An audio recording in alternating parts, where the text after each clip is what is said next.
Hello, beautiful soul. I am so happy to be back with you guys.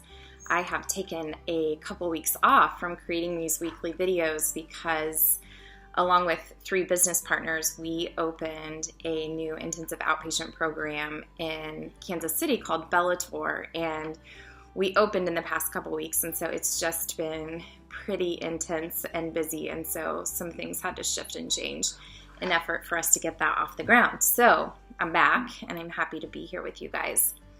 A couple things that I wanted to talk to you guys about are just the usefulness of apps in terms of recovery. 3 apps that I want to talk about specifically today that I think are really useful are Headspace, Calm, and Insight. It might be called Insight Timer. It's either Insight or Insight Timer. But all 3 of those are mindfulness and meditation apps.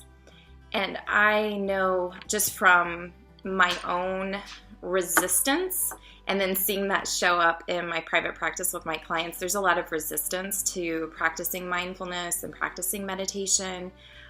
We seem to have this notion that if we take 10 minutes to meditate, we're just losing time or it's a waste of time. But what I've actually found is that when I take that 10 or 15 minutes to do a mindfulness practice or a meditation, it actually creates so much more space throughout the course of my day because I am more present. I'm able to focus and show up more in a more intentional way.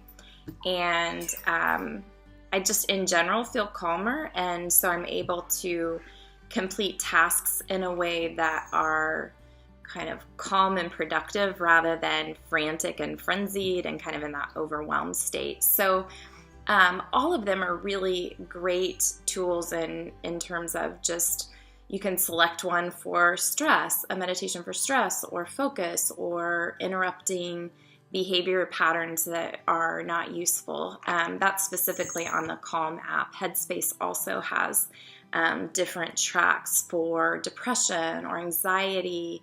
I think there's one on grief and loss. So they're really useful. And then the Insight Timer one, that's more just like you set it for 10 minutes and then a bell rings. And I think that's really good for people who are just learning how to meditate and sit in silence. I recommend just starting with a really small goal, like sitting in silence for 5 minutes and setting the timer for that. And then you can kind of build that ability to sit for longer periods of time. So just try and see if there's some value in this for you. Just sitting in stillness or going through a guided meditation. I think that you'll notice that there's a shift there, and especially for people that are trying to let go of disordered eating patterns or an actual eating disorder, the more you create healthy rituals and patterns, the less reliant you are on those maladaptive patterns. So I'll put the links below for each of those apps, and I hope that you will check them out.